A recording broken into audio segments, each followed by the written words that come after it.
محترم بزرگوں اور بھائیوں،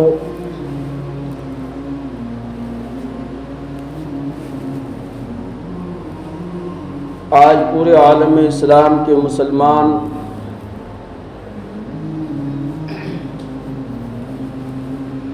پریشانی کے عالم میں زندگی گزار رہے ہیں۔ شر پسند عناصر مسلمان کو اور مذہب اسلام کو دنیا سے مٹانے اور ختم کرنے کی سازشیں کر رہی ہیں۔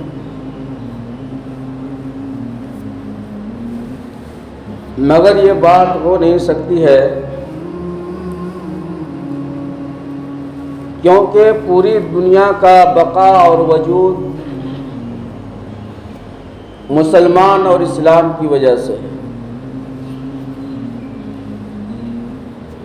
گویا کہ وہ شر پسند انسان اپنی دنیا آپ خود ہی برباد کرنے کے چکر میں لگے ہوئے ہیں اور وہ خود ہی قیامت برپا کرنا چاہتے ہیں۔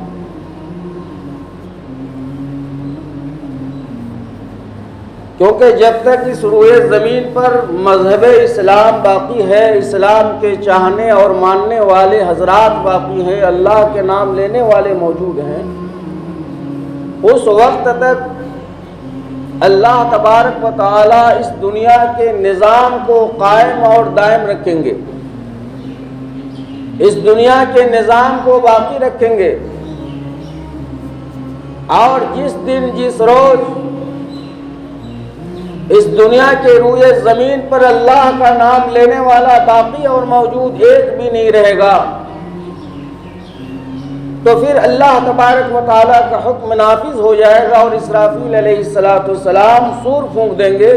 اور پھر یہ دنیا زمین و آسمان درہم برہم ہو جائے گی، قیامت برپا ہو جائے گی۔ اسلام کی فطرت میں قدرت نے لچک دی ہے،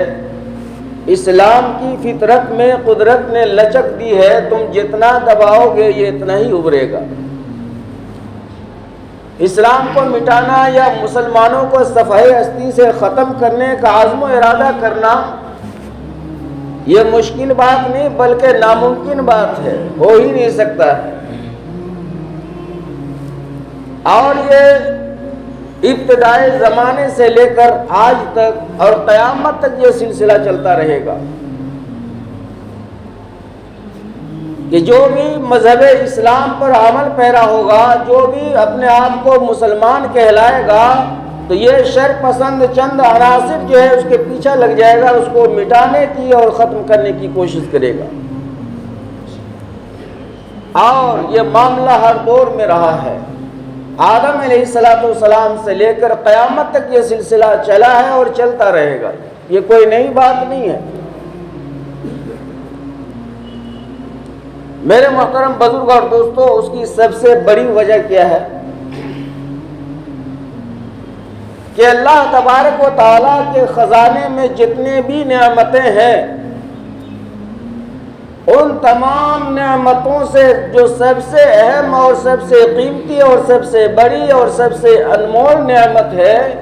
وہ نعمت اللہ تبارک و تعالیٰ نے ایمان والوں کو، مسلمانوں کو دے رکھی ہے۔ یقیناً دوسری قوم اور دوسرے ملت کے لوگ اس قیمتی نعمت سے محروم ہے، جس کی وجہ سے ساری دنیا مسلمان کے پیچھے پڑی ہوئی ہے۔ اس قیمتی دولت کو اور اس قیمتی نعمت کو چھیننے کے لیے آپ ان کی طرح ہو جائیے، آپ ان کے ساتھ مل جائیے، پھر دنیا کو وہ آپ کی جنت بنا دے گا، آپ کی ہر خواہشات کی تکمیل کرے گا،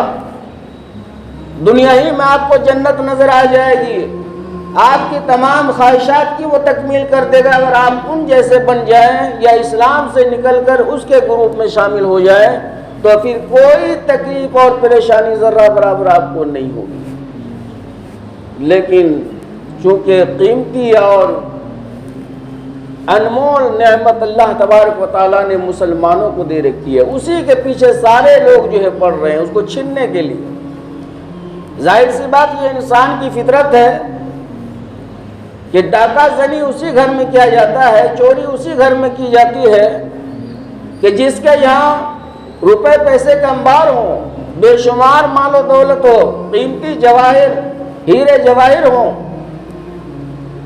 بے شمار مال و دولت ہو، اسی کے یہاں جو ہے چور چوری کرتا ہے اور ڈاکو جو ہے ڈاکہ زنی کرتا ہے۔ ایک غریب آدمی کے یہاں جو ہے وہ چوری کر کے اسے کیا ملے گا؟ سوائے دو چار پلیٹ اور کٹورے کے کچھ نہیں ملے گا اسے۔ تو بس اسی طرح سمجھ لیجئے کہ آج جو دنیا کے اندر مسلمان پریشان حال ہے، مذہب اسلام کے چاہنے اور ماننے والا جو ہے پریشان حال ہے،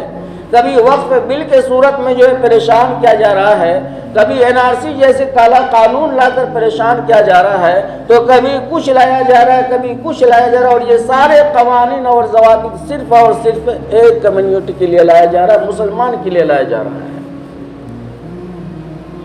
اس سے بات یہ سمجھ میں آتی ہے کہ مسلمان کو مٹانے کی سازش اور کوشش کر رہا ہے، جو قیامت کے صبح تک ہو نہیں سکتا ہے۔ نہ ایمان جو ہے وہ لوٹ سکتا ہے، نہ ایمان کو مسلمان جو ہے بیچ سکتا ہے، یہ ہو نہیں سکتا جو انہوں نے سوچ رکھا ہے۔ بہرحال بزرگ اور دوستو، میں نے ایک حدیث مبارکہ پڑھی ہے کہ انا مدینۃ العلم وعلی بابھا۔ پیارے آقا صلی اللہ علیہ وسلم ارشاد فرماتے ہیں کہ میں علم کا دروازہ ہوں، میں علم کا شہر ہوں، انا مدینۃ العلم، میں علم کا شہر ہوں، وعلی بابھا، اور علی رضی اللہ تعالیٰ عنہ اس کے دروازے۔ یعنی کسی شہر میں گاؤں میں داخل ہونے کے لیے جس طرح سڑک کی ضرورت پڑتی ہے، راستے کی ضرورت پڑتی ہے، دروازے کی ضرورت پڑتی ہے، اسی طرح سے حضرت علی کی ذات ہے۔ ہم تمام لوگوں کو معلوم ہے کہ انبیاء علیہ السلام کی ذات گرامی اللہ کے بعد مقدس ترین مخلوقات میں انبیاء کی ذات گرامی ہے، اور اس روئے زمین پر اللہ تبارک و تعالیٰ نے انسان کی رشد و ہدایت کے لیے، انسان کو گناہوں سے نکال کر صحیح راستہ بتلانے کے لیے کم و بیش 1,24,000 پیغمبروں کو روئے زمین پر مبعوث فرمایا ہے۔ مگر ان تمام انبیاء میں سب سے اعلیٰ ترین رسول، سب سے عظیم الشان نبی ہمارے اور آپ کے پیارے آقا جناب محمد رسول اللہ صلی اللہ علیہ وسلم کی ذات گرامی۔ اس کے بعد نمبر آتا ہے مقام و مرتبہ کے اعتبار سے صحابہ کرام کا۔ صحابہ کرام کسے کہتے ہیں؟ جنہوں نے ایمان کی حالت میں نبی کریم صلی اللہ علیہ وسلم کی زیارت کی ہو، نبی صلی اللہ علیہ وسلم کے زمانے کو دیکھا ہو اور پایا ہو، اور پھر ان کا انتقال ایمان ہی کی حالت میں ہو گئی ہو، ان حضرات کو کہتے ہیں صحابہ، صحابی۔ مگر ان میں بھی جو ہے مقام و مرتبہ کے اعتبار سے کم و بیش ہے، کسی کا مرتبہ زیادہ ہے، کسی کا کم ہے، کسی کا درمیانی ہے، کسی کا کچھ ہے، کسی کا کچھ ہے۔ صحابہ میں 4 بڑے بڑے صحابہ ہیں۔ حضرت ابو بکر رضی اللہ تعالی عنہ فضیلت کے اعتبار سے یہ اول درجے پر ہے۔ اس کے بعد حضرت عمر رضی اللہ تعالی عنہ یہ 2 نمبر کے خلیفے۔ اس کے بعد تیسرے نمبر پر حضرت عثمان غنی رضی اللہ تعالی عنہ، یہ تیسرے نمبر کے خلیفہ ہیں، اور چوتھے نمبر کے خلیفہ حضرت علی کرم اللہ تعالی وجہ الکریم ہیں۔ یہ بھی بہت بڑے فضائل اور کمال کے مالک حضرت علی رضی اللہ تعالی عنہ۔ حضور صلی اللہ علیہ وسلم کے یہ چچیرے بھائی ہیں۔ ابو طالب کے یہ لڑکے ہیں جو حضور صلی اللہ علیہ وسلم کا چچا سگا ہے۔ اللہ کے رسول صلی اللہ علیہ وسلم نے ارشاد فرمایا اپنے چچا عباس رضی اللہ تعالی عنہ سے کہ چچا جان، کیا میں اپنے چچا ابو طالب کے بوجھ کو ہلکا نہ کر دوں؟ یعنی کہ ابو طالب جو تھے آپ کے چچا، یہ کثیر العیال تھے، بہت زیادہ ان کے بال بچے تھے ان کے۔ ان میں سے ایک بچہ حضرت علی رضی اللہ تعالیٰ عنہ تھے۔ تو حضور نے دیکھا کہ یہ کثیر العیال ہے، بال بچے ان کے بہت زیادہ ہیں، اور ایک چچا حضرت عباس رضی اللہ تعالیٰ عنہ، تو ان سے فرمایا کہ میں اپنے چچا ابو طالب کا بوجھ کو میں ہلکا نہ کر دوں. تو انہوں نے کہا کہ وہ کس طرح سے؟ تو حضور صلی اللہ علیہ وسلم نے فرمایا کہ حضرت علی کو میں اپنی کفالت میں لے لیتا ہوں، اور ان کے بھائی جو جعفر رضی اللہ تعالیٰ عنہ ہیں ان کو آپ اپنی کفالت میں لے لیں، ذرا ان کا بوجھ ہلکا ہو جائے گا پرورش کرنے کے اعتبار سے. چنانچہ حضور صلی اللہ علیہ وسلم کی کفالت میں، پرورش میں حضرت علی رضی اللہ تعالیٰ عنہ متعین ہوئے، اور آپ نے آپ کی پرورش فرمائی، آپ کی دیکھ ریکھ کیا اور آپ کی تربیت فرمائی. کتنے خوش نصیب وہ صحابی ہیں جن کی تربیت اور خورد و نوش کا انتظام سید الانبیاء علیہ الصلوۃ والسلام کے گھر میں ہو رہی ہے. یہ آپ کے اہل بیت میں سے بھی شمار کیا جاتا ہے. تو ایک تو یہ صحابی ہے، دوسرے نمبر پر حضور صلی اللہ علیہ وسلم کی کفالت میں ان کی زندگی جو ہے نشو نما ہو رہی ہے، اور تیسرے نمبر پر جو ہے یہ بہت بڑے بہادر بھی تھے، شیر خدا ان کو کہا جاتا ہے، اسد اللہ، اللہ کا شیر. بڑے جو ہے دلیر تھے، اللہ کی راہ میں جہاد کرنے والے، اور ایمان کے اعتبار سے پختہ ایمان والے، کسی چیز کا جو ہے پرواہ نہیں کرتے تھے. بڑے سے بڑے پہلوان سے جو ہے وہ بھڑ جایا کرتے تھے. چنانچہ ہجرت کی رات، جسے شب ہجرت کہا جاتا ہے، جب اللہ کی طرف سے ہجرت کا حکم آیا، پیارے آقا صلی اللہ علیہ وسلم کو مکہ چھوڑنے کا حکم ملا کہ آپ مکہ سے مدینہ تشریف لے جائیں، یہاں کے لوگ چین سکون سے آپ کو رہنے نہیں دیں گے. اس رات کی بات ہے، دار الندوہ میں مشورہ ہوتا ہے کفار و مشرکین کے درمیان کہ محمد کو جو ہے اس طرح ختم کرنا بہت مشکل ہے. کام کرو، ہر قبیلے کے ایک ایک نوجوان جو ہے ننگی تلوار لے کر اس کے حجرے کے چاروں طرف جو ہے محاصرہ کر لو، اسے گھیر لو، اور یہ کام رات کے وقت کرنا ہے. وہ آرام سے سو رہے ہوں گے، اور صبح جیسے نماز کے لیے نکلیں گے تو سارے لوگ بیک وقت جو ہے اس پر حملہ کر دینا ہے. لیکن اس کے لیے ایک قبیلہ کا آدمی رہنے سے نہیں چلے گا، ہر قبیلے کا ایک ایک نوجوان رہنا چاہیے تاکہ معاملہ ہلکا ہو جائے، کیس ہلکا ہو جائے، پتہ نہیں چلے کس نے مارا نہیں مارا، اور ایک ساتھ ہی جو ہے حملہ کرنا ہے. اگر کوئی ایک آدمی حملہ کرے گا تو وہ پھنس جائے گا وہ. لہذا ہر قبیلے کا ایک ایک بہادر نوجوان متعین کیا، اور 20 سے لے کر 25 نوجوانوں کو جو ہے تلوار کے ساتھ تیار کیا، اور حضور صلی اللہ علیہ وسلم کے حجرہ شریفہ کے ارد گرد جو ہے رات بھر وہ لوگ جو ہے انتظام میں کھڑے رہے کہ جیسے ہی صبح ہوگی، فجر کی اذان ہوگی، آقا صلی اللہ علیہ وسلم نکلیں گے، فوراً جو ہے حملہ کر دینا ہے اور کام تمام کر دینا ہے. میرے آقا صلی اللہ علیہ وسلم کی اطلاع ہو گئی بذریعہ وحی کہ دشمن جو ہے آپ کا محاصرہ کر لیا ہے. حضرت علی رضی اللہ تعالیٰ عنہ آپ کے حجرے کے اندر میں موجود تھے ساتھ میں. حضور اقدس صلی اللہ علیہ وسلم کو وہاں سے نکلنے کا حکم مل گیا. یا اللہ کیسے نکلو، چاروں طرف دشمن محاصرہ کر لیا، گھیر لیا ہے، ننگی تلواریں ہاتھ میں لیے کھڑا ہے مارنے کے لیے. اللہ تعالیٰ نے ارشاد فرمایا، سورہ یاسین کی ایک آیت ہے کہ اس آیت کو پڑھ کر ایک مٹھی بالو ہاتھ میں لے لو، مٹی لے لو، اور اس پر دم کرو اور اس کو پھینکتے ہوئے دشمن کی طرف نکل جاؤ، اسے نظر نہیں آئے گی. چنانچہ آپ صلی اللہ علیہ وسلم نے ایسا ہی کیا. جانے سے پہلے آقا صلی اللہ علیہ وسلم نے حضرت علی رضی اللہ تعالیٰ عنہ سے ارشاد فرمایا کہ علی تم ایک کام کرو، تم میرے بستر پر سو جاؤ. کہ یا رسول اللہ صلی اللہ علیہ وسلم آپ جا رہے ہیں، ہم کیا کریں گے اکیلے؟ کہا کہ دیکھو یہ جو امانتیں میرے پاس ہے کفار و مشرکین کا، پیسے ہے، درہم و دنانیر ہے، سونے چاندی لوگ رکھنے کے لیے دیتے تھے. یہ الگ بات ہے کہ وہ دشمن تھے، آپ پر ایمان قبول نہیں کیا، لیکن ادھر وہ لوگ ٹھیک تھا. آپ صلی اللہ علیہ وسلم کو صادق کہتے تھے، سچ بولنے والا، امین کہتے تھے، امانت دار. اس پر ان لوگوں کو پورا توکل تھا، بھروسہ تھا. سارا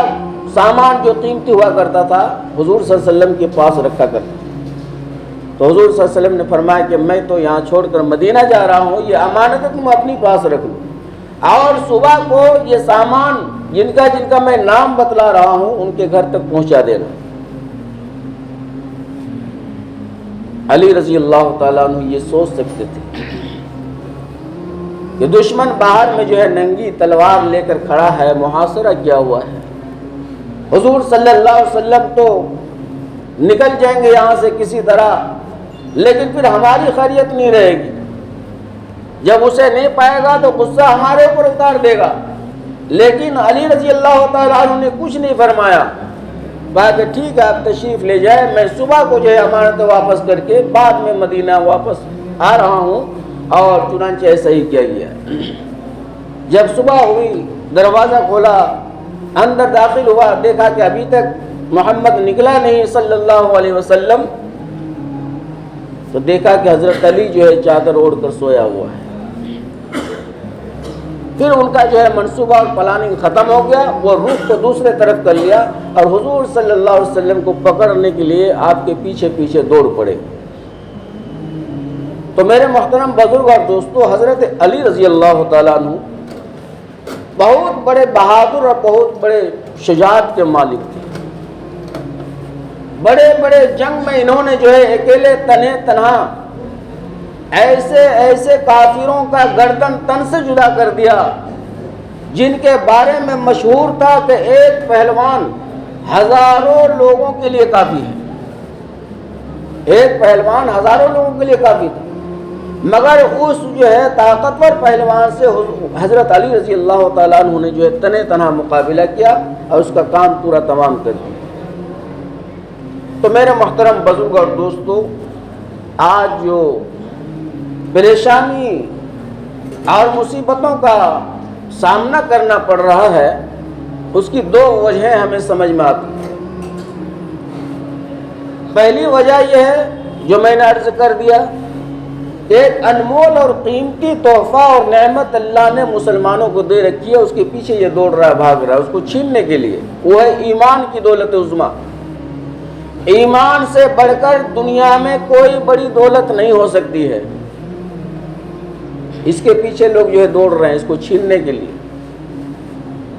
اور دوسری بڑی وجہ یہ ہے کہ ہماری جو ہے دینی امور سے غفلت اور لاپرواہی کا نتیجہ، جو خود ہم نے اس کو کمایا اپنے ہاتھ سے۔ مسلمان ہو گئے، ایمان قبول کر لیا، پشت سے جو ہے اسلام کا سلسلہ، مسلمانیت کا سلسلہ چلا آ رہا ہے۔ باپ مسلمان تھا، ہم بھی مسلمان ہو گئے، دادا مسلمان تھا، ہم بھی مسلمان ہو گئے، مگر کام سے ہم بہت دور ہیں۔ اور ظاہر سی بات ہے کہ جب برائی عام ہو جاتی ہے، کثرت سے ہونے لگتی ہے، تو اللہ تبارک و تعالیٰ کی طرف سے عذاب کا ظالم بادشاہ کے شکل میں جو ہے نزول ہوتا ہے، اور یہ ہر دور میں ہوا ہے، یہ کوئی نئی بات نہیں ہے۔ آج ہم جو ہے اپنے منہ کو گریبان میں ڈال کر جھانک کر دیکھیں کہ عملی میدان میں ہم کتنے پیچھے ہیں۔ ہم صرف ہم نے اللہ کو، اللہ کے رسول کو ہم نے مان لیا، عمل سے ہم کھوکھلے ہیں، اللہ ہم سے ناراض ہیں، اللہ کے رسول ہم سے ناراض ہیں، ہماری دعاؤں میں تاثیر کیسی ہوگی؟ ہم غیروں کو طریقے کو اپنا رہے ہیں، غیروں کے نقش قدم پر چل رہے ہیں، صرف نام کا جو ہے مسلمان ہم رہ گئے۔ یہ دوسری وجہ ہے کہ جس کی وجہ سے آج مسلمانوں کو پریشانیوں کا اور مصیبتوں کا سامنا کرنا پڑ رہا ہے، ورنہ اگر اللہ تبارک و تعالیٰ ایک ایک چیز پر پکڑنے پر آ جائے تو پھر بزرگ اور دوستو ہم اس قابل ہیں کہ اس روئے زمین پر ایک سانس لینے کی بھی ہم حقدار نہیں، ایک گھونٹ پانی کے بھی ہم جو ہے حقدار نہیں۔ وما اصابکم من مصیبت فبما کسبت ایدیہم ویعفو عن کثیر، اللہ تعالیٰ ارشاد فرماتے ہیں کہ اے لوگوں، تم پر جو مصیبتیں آتی ہیں، جو پریشانیاں آتی ہیں، وہ تمہارے ہی بدعمالی کا ثمرہ اور نتیجہ ہے، ورنہ بہت ایسے گناہ ہیں جن کو ہم یوں ہی نظر انداز کر دیتے ہیں۔ ہم میں سے کون نہیں جانتا ہے کہ ایمان کے بعد سب سے عظیم الشان، سب سے بڑا اور سب سے اہم ترین فریضہ نماز ہے، جس کو اللہ تبارک و تعالیٰ نے کسی بھی حال میں معاف نہیں کیا ہے۔ قضا کرنے کا حکم کر دیا ہے، بعد میں پڑھنے کا حکم نازل کر دیا ہے، لیکن یہ نہیں کہا کہ تم سے جو ہے نماز معاف کر دی گئی ہے۔ آج ہم لوگ نماز کا حال اپنا دیکھ لیجئے، جمعے پر ہماری عبادت ختم ہو جاتی ہے، نہیں پڑھ رہے ہم نماز، تقاریر میں سنتے ہیں، جلسے جلوس میں سنتے ہیں، مولوی صاحب لوگ بتاتے رہتے ہیں، ہم خود جو ہے پڑھے لکھے ہیں، جانتے ہیں، لیکن ہم نماز نہیں پڑھتے ہیں، جمعہ کی نماز پر ہماری عبادت ختم۔ تو ظاہر سی بات ہے پریشانی تو ہوگی دنیا کے اندر۔ یہ ایک ایسی عظیم الشان عبادت ہے کہ میدان حشر میں سب سے پہلے اسی کے بارے میں پوچھ گچھ ہوگا، اور اسی سے ہم لاپرواہ ہیں، نماز کا اہتمام نہیں کر رہے ہیں۔ جب نماز ہی میں ہماری گاڑی پھنس جائے گی تو ظاہر سی بات ہے پھر آگے کے کیا حال ہوگا۔ تو میرے محترم بزرگ اور دوستو، یہ دنیا دارالامتحان ہے، دارالعمل ہے، عمل کرنے کی جگہ ہے، امتحان کی جگہ ہے۔ ہم جو ہے آخرت کی بھی فکر کریں، آخرت کو بنانے کی جو ہے فکر کریں، اور ایمانی لائن سے، اسلام کی وجہ سے، مسلمانیت کی وجہ سے جو مصیبتیں ہم پر آ رہی ہیں، اس کے لیے ہم زیادہ ٹینشن نہ لیں، زیادہ غم زدہ ہم نہ ہوں، اور ہم اپنی ذات سے کوئی ایسا کام، اپنی زبان سے کوئی ایسی حرکت، ایسی بات ہم نہ نکالیں کہ جس کی وجہ سے ہمارا پیارا مذہب اور دلارا مذہب اسلام جو ہے اس کو بدنام ہونے کی ضرورت پڑ جائے۔ تو بہرحال میرے محترم بزرگ اور دوستو، آج پریشان کرنے کی وجہ صرف اور صرف یہی ہے کہ اللہ تبارک و تعالیٰ نے ہم مسلمانوں کو بغیر درخواست کے، بغیر مانگے اپنی قیمتی اور اپنے خزانے کے سب سے بہترین اور انمول تحفہ ایمان جیسی دولت اللہ نے ہمیں مرحمت فرما دی، جس کی وجہ سے آج پوری دنیا جو ہے مسلمانوں کے پیچھے پڑا ہوا ہے اور ایمان کو چھیننے کی کوشش کر رہا ہے۔ اس لیے دوستو، ایمان کی حفاظت کیجئے، اور ایمان کی حفاظت کیا ہوگا، کیسے ہوگا؟ ایمان کی حفاظت اس طرح سے ہوگا کہ ایمان کا جو تقاضا ہے، ایمان کا جو مطلوب ہے ہم سے، جو ایمان ہم سے مانگ رہا ہے، اس کے مطابقت میں ہمیں جو ہے زندگی گزارنا، یہ ایمان کی حفاظت جو ہے ذریعہ ہے۔ ورنہ پھر جو ہے زنگ لگتے لگتے لگتے بزرگ اور دوستوں، موت تک جو ہے ایمان کمزور ہوتے ہوتے بغیر ایمان ہی کہ ہم دنیا سے چلے جائیں گے۔ دنیا کے رجسٹر میں، کھاتہ میں تو نام رہ جائے گا محمد اسلم اور محمد فلاں محمد فلاں، لیکن وہاں رجسٹر میں نام ہمارا بدل جائے گا۔ اس لیے میرے محترم بزرگ اور دوستو، اسی دین اور اسلام کی، نمازوں کی اور ایسے لوگوں کی فکر لیتے ہوئے جو آج دنیا میں ایک شعبہ چل رہا ہے تبلیغی جماعت کا،